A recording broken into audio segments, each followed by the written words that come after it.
Hi everybody, welcome to Fossil Hunting and Collecting with Chris. It is January in the Northern Hemisphere, which is not one of the best months for going out and collecting fossils. Don't want to dig through layers of snow just to dig through layers of rock. So, because it is difficult to do fossil collecting now, what I thought I'd do was make a video showing you the best stuff of the past year. This year happened to be a great year for me in fossil collecting. Found a lot of great stuff. So I'm preparing for you this top 10 list of all what I think are the best fossils that I found this year. It's been a really good year with a lot of nice fossils, a lot of very enjoyable experiences with a lot of great people, and I look forward to showing you this. Thank you for indulging me. And as usual, I'm going to ask if you like these fossil hunting and collecting videos to go ahead and hit the subscribe button.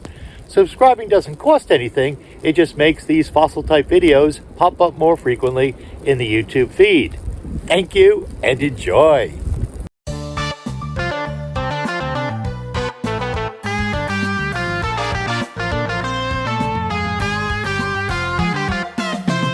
Alright, ladies and gents, here's the plan.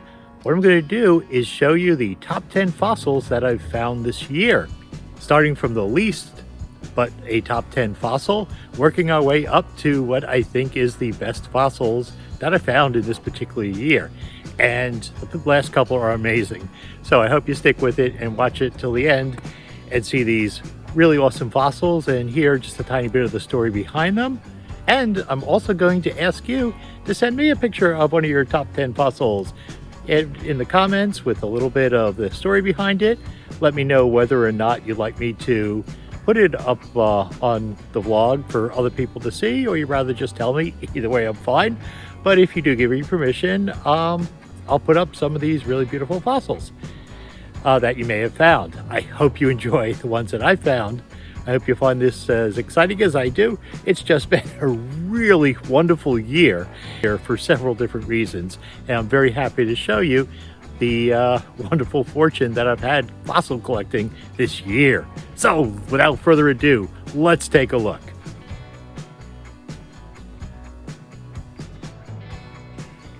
You may remember this one when we went to the Middle Devonian fossils in central New York. This was the one, the Mucus burrifer, that had some of the original material still on it, that white that's preserved. Why is this white? Okay, so here we're looking at some of the original material is still on the shell. A lot of it dissolved, but there's still some left. I found one of them like that too a little bit earlier. So it's a Mucus burrifer. So here we have the regular mollusk there with not much material left, but the Mucus burrifer had just sort of a very bumpy shell. It retained a lot of the calcium. You can see the other brachiopod near it doesn't have any of the white, so we have a little bit of unusual preservation. But that's not one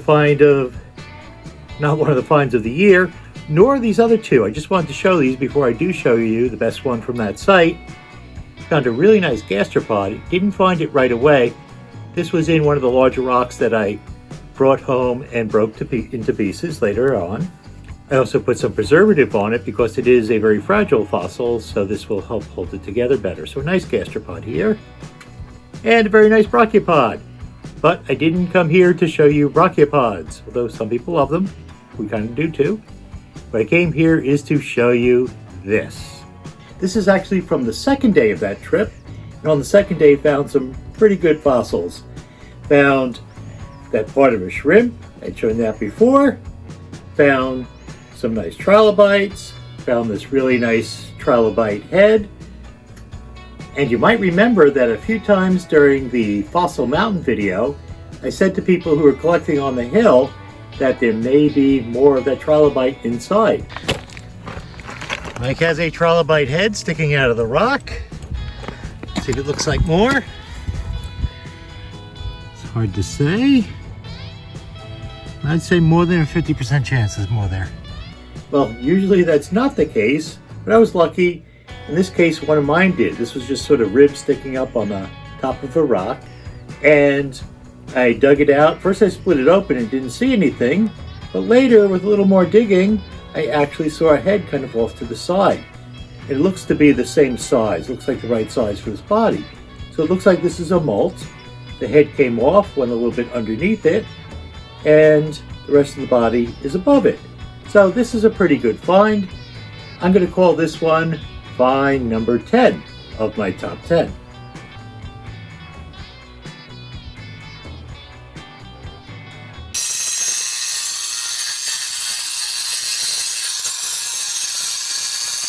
So number 9 is going to involve the trip that we made to Schoharie. And you may remember Schoharie was a miserable rainy trip. I think it's one of my least watched videos. And I didn't really film too much of what I found. There were other people finding stuff and I wanted to film it while they were there, but I kind of waited till I got home to film some of my stuff. So the things that I found at Schoharie, well, I did find a couple of these nice big Macropleura, these very large brachiopods. I did find a very nice crinoid. Now this was actually in the rock.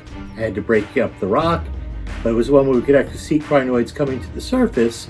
And when I broke it, got a nice one that went along the line of the crinoid.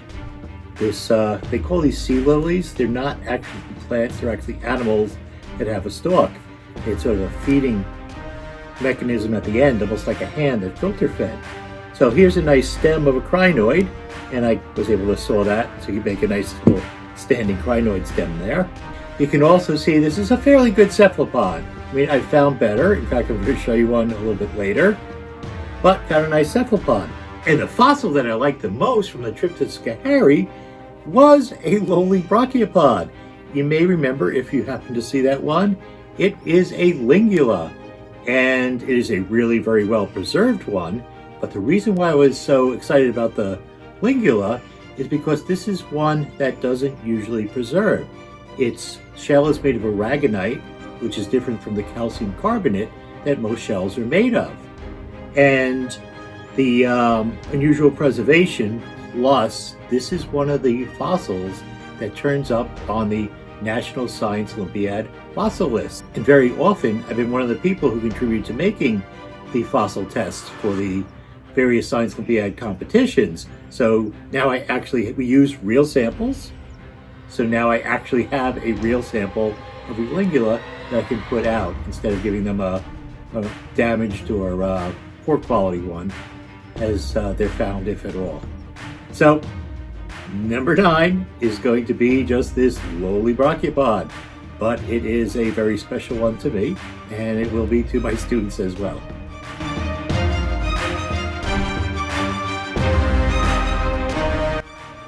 All right, number 8 is your turn. I'm going to ask you to pick out which is the best of these 3. These are all cephalopods, all found at different locations. One of them is from the Schoharie site, and it actually has a lot of original material. Another one, not original material, but very well preserved. And the third one, you may remember from one of my episodes, is the golden cephalopod. And you'll see why it's called the golden cephalopod when you see it. So I'm going to ask you to take a look at the 3. All 3 of these, I think, are pretty good cephalopods. They're all an Orthoceras variety, the long, skinny type. And which one's best? I'm not sure. They're all good in their own way. You tell me what you think.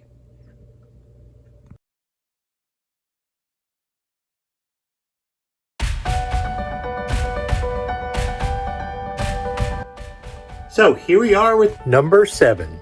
And don't worry if you can't see what's on this rock. I'll bring you in closer in a moment. If you may remember, this was found at that place that flooded. If you happen to watch that video, Up the Creek Part 2, where we were collecting fossils very close to an overflowing river.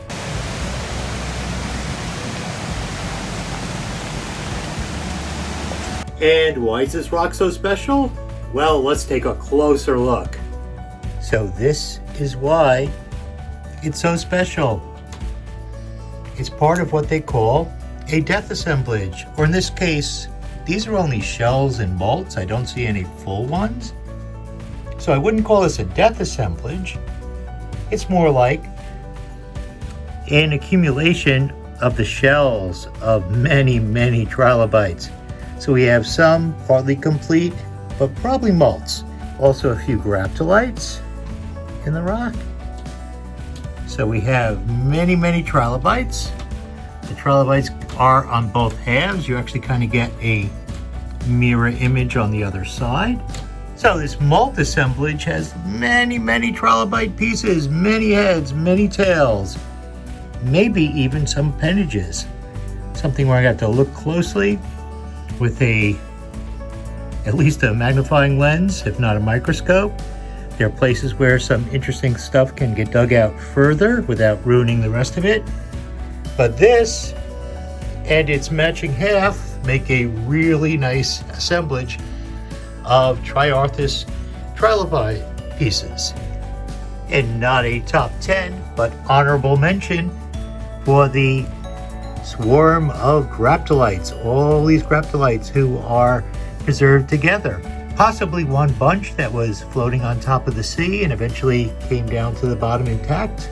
Not really sure if this was one cluster, as they often lived, or just an accumulation. I'm going to actually look into that, see if I can find out more. Also note the nice vein of quartz that is also in the rock.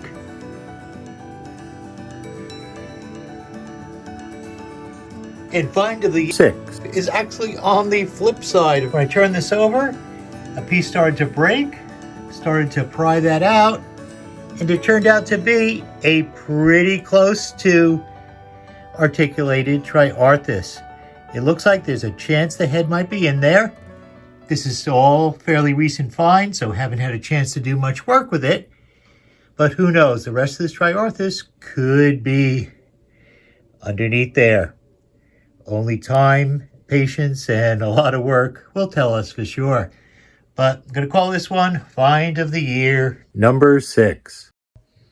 Oh, and here's another Silurian Triarthus from that day, that beautiful but rain-soaked day up in central New York.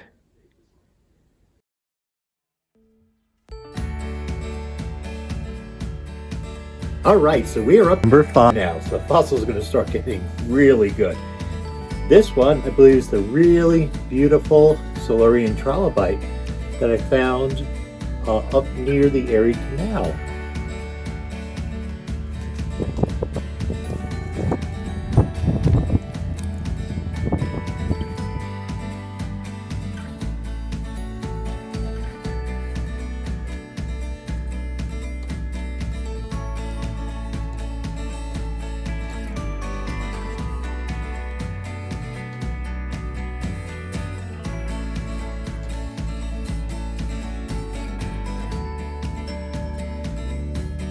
This is the one where I went up with a couple of people. We had a very nice day up there, and we had a lot of luck collecting.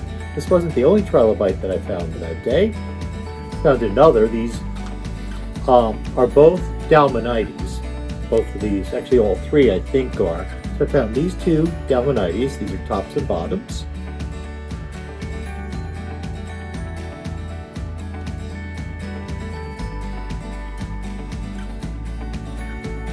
And this other trilobite that looks a little bit different. I can't really diagnose it though because the head is very damaged.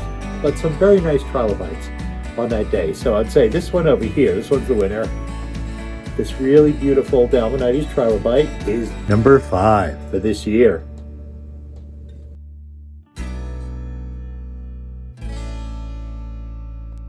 Do you remember this one?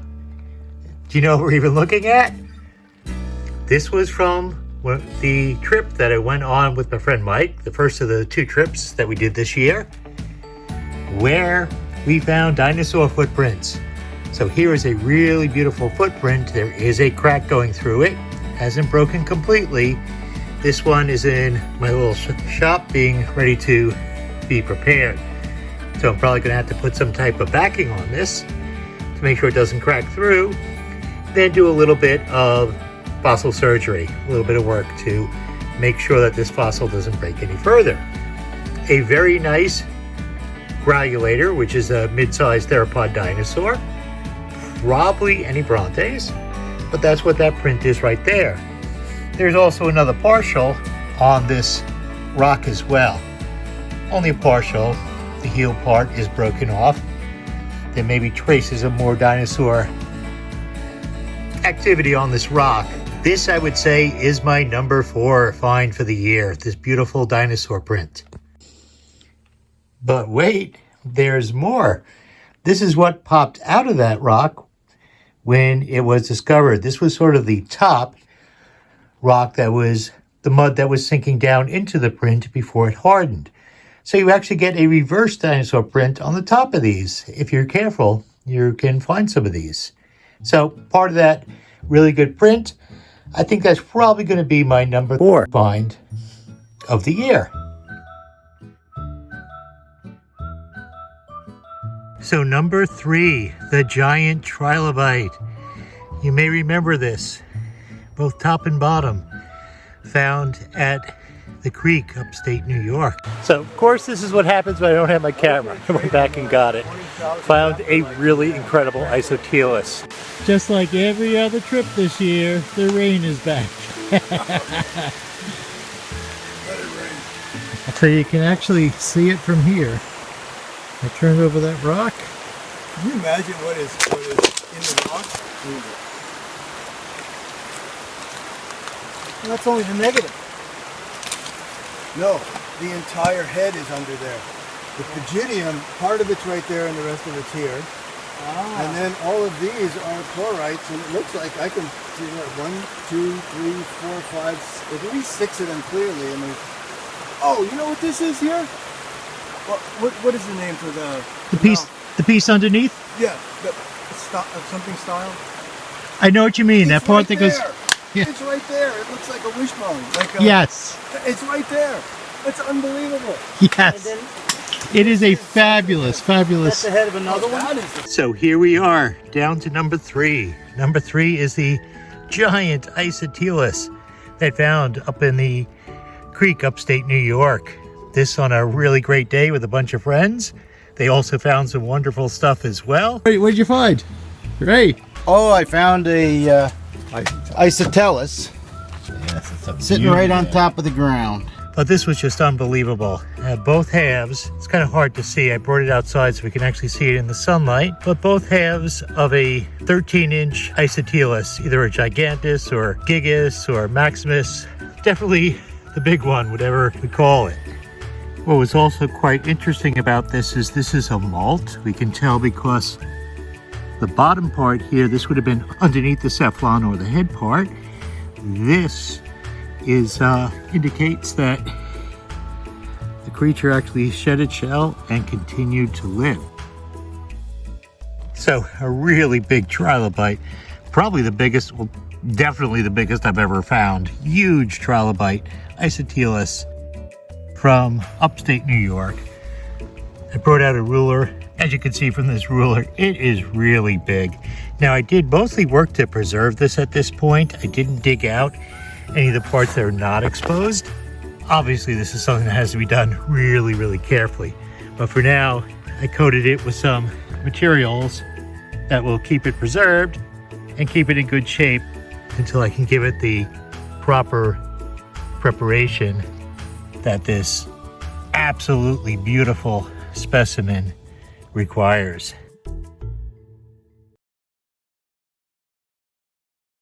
Okay, so we're down to the top few now. Fossil number 2 is going to be a fossil that I actually found a few years ago.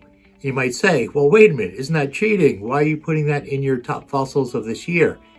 Well, actually, something very significant happened with this rock. This is a fossil that I found many years ago. It was actually in a place, it's what they call a St. Clair fossil. These are fossils from the Llewellyn Formation, which ranges about 295 to 305 million years old, when there was a swamp in Pennsylvania, was in the tropics facing south, and basically a swamp. This formation preserves a lot of really beautiful plants. They can be found anywhere from about Frackville, Pennsylvania, to St. Clair, where they get their namesake, to Mahoney City and Carbondale and a few other places in Pennsylvania.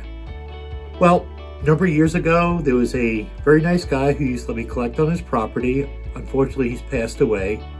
and don't know the new owners of the property, but he used to let me dig in his pit and found a lot of really nice fossils. Well, I've been talking with some friends who are scientists over at Stony Brook, and word got out about all the fossil collecting and fossil research that I do, and somehow word got back to the Museum of Natural History, and officials from the Museum of Natural History contacted me and asked if I have a sample of this material to give them. So I donated some to the Museum of Natural History. There was a whole rigmarole I had to go through, signing papers, stuff like that, but I donated a really beautiful fossil, and it is now on display in their new mineral hall at the Museum of Natural History. And it's really an honor, for a fossil collector to end up finding a fossil, preparing it, and then having it displayed at the Museum of Natural History. Well, that is something that's a real honor, something that I'm hoping people will be able to enjoy for centuries. And if you think I'm stretching the truth or making this up, here is the matching half. The other half of this is in the mineral hall at the American Museum of Natural History. And if you look closely, you can see that this is an exact mirror image of the sample that is up there.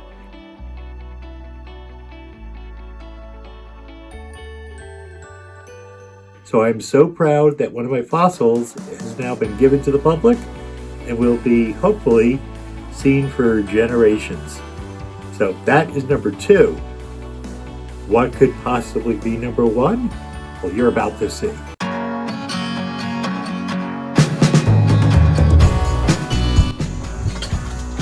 So after a hard day in the Jurassic sediments, this is what we have to show for it.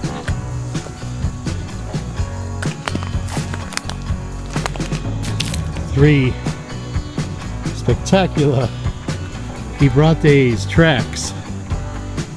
And none of these were exposed when we got here. We didn't know what we were going to find, and we ended up with a publishable find.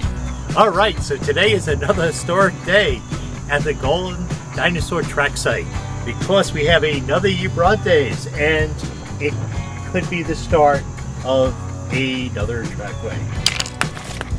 On the ground here, I'm hoping you can see it, we have a Gibrontes, one of these giant dinosaur tracks. Originally we couldn't even tell what it was. We only saw the original toe exposed first. Pulled it up and wasn't really sure how it fit together until Gary helped us uncover the rest of this and see what it was, and we got a really nice Gibrontes. The idea now is there may be another one just right over here where these butter knives are. If there is, then it's not just a large dinosaur footprint, it's going to be a trackway. So we will have to see.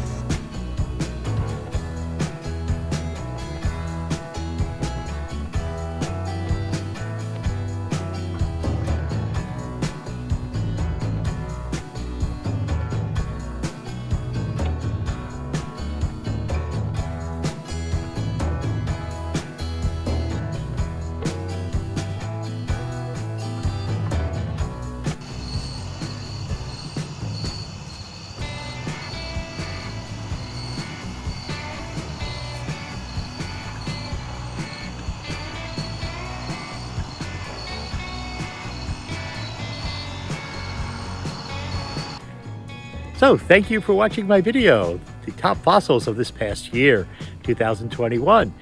Don't forget, if you want to, send me pictures. Also let me know if you want me to post your picture or talk about it in a blog. Or if not, either way, I'm happy to see it. Thank you so much. Don't forget to subscribe if you like videos like this and want to see fossil videos show up on YouTube frequently. I certainly do. Thank you so much. Have a great day.